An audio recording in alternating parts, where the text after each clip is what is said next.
গরমে বানিয়ে নিন বাড়িতে ম্যাঙ্গো স্মুদি। এর জন্য এইভাবে একটা পাকা আম টুকরো টুকরো করে কেটে তারপর ব্লেন্ড করে নিতে হবে। এরকম ব্লেন্ড হয়ে যাবে। তারপরে এটার মধ্যে কিছু সিডস দিতে হবে।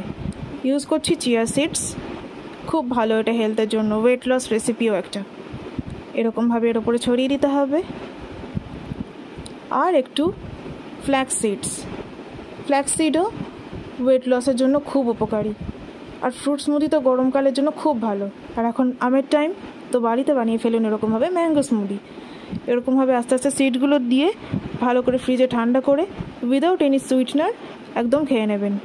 খুব ভালো লাগবে দেখবেন।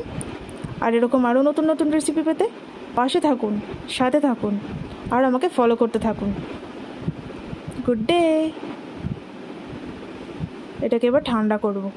চাইলে দু একটা আইস দিয়েও খেতে পারেন, কিন্তু নো সুগার। দেখুন কি সুন্দর দেখতে হয়েছে। ওপরে একটু সিডস দিয়ে ডেকোরেট করে দিয়েছি। তো এনজয়।